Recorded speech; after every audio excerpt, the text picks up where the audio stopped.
Hello everyone, আজকে recipe ডিমের কোরমা।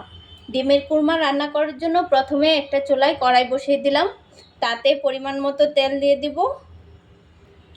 কোরমা রান্না করার জন্য আমি 4টি ডিম সিদ্ধ করে চিড়ে নিয়েছি। সামান্য লবণ দিয়ে আমি এখন ডিমগুলো ভেজে নিব। ডিমগুলো আমি উল্টে পাল্টে ভেজে নিচ্ছি। আমার ভাজা হয়ে গেছে, আমি এখন একটা পাত্রে তুলে নিব। ওই তেলেই আমি গোটা গরম মশলা আর একটা তেজপাতা চিড়ে দিয়ে দিব, 2টা পেঁয়াজ কুচি দিয়ে দিব। পেঁয়াজটা হালকা বাদামি কালার করে ভেজে নিব। পেঁয়াজ ভাজা হয়ে গিয়েছে, এখন আমি 2 চামচের মতো পেঁয়াজ বাটা দিয়ে দিব, দিয়ে পেঁয়াজগুলোর সাথে কষিয়ে নিব। 1 চামচ রসুন বাটা, 1 চামচ পেঁয়াজ বাটা দিয়ে ভালোভাবে কষিয়ে নিয়েছি। এখন দিয়ে দিব বাদাম আর পোস্ত বাটা। আমি আর বাদাম আর পোস্ত একসাথে বেটে নিয়েছি।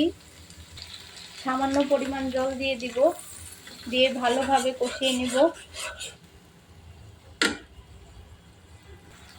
এখন দিয়ে দিব 1 চামচ জিরা বাটা, 1 চা চামচ ধনিয়ার গুঁড়া আর পরিমাণ মতো লবণ দিয়ে ভালোভাবে কষিয়ে নিব। আমি মশলাটার সাথে 5টির মতো চিরা কাঁচা লঙ্কা দিয়ে দিয়েছি। সামান্য পরিমাণ জল দিয়ে দিব, দিয়ে মশলাটা ভালোভাবে কষিয়ে নেব। মশলাটা ভালোভাবে কষানো হয়ে এসেছে, এই অবস্থায় আমি 1 কাপের মতো তরল দুধ দিয়ে দিব। ভেজে রাখা ডিমগুলো দিয়ে দিব, কয়েকটা কিশমিশ আর সামান্য চিনি দিয়ে আমি নামিয়ে নিব। কত সহজেই তৈরি হয়ে গেল ডিমের কোরমা রেসিপি। আপনারা চাইলেও আমার রেসিপি ফলো করে তৈরি করে ফেলতে পারবেন এরকম সুস্বাদু রাজকীয় স্বাদের ডিমের কোরমা রেসিপি। বাই।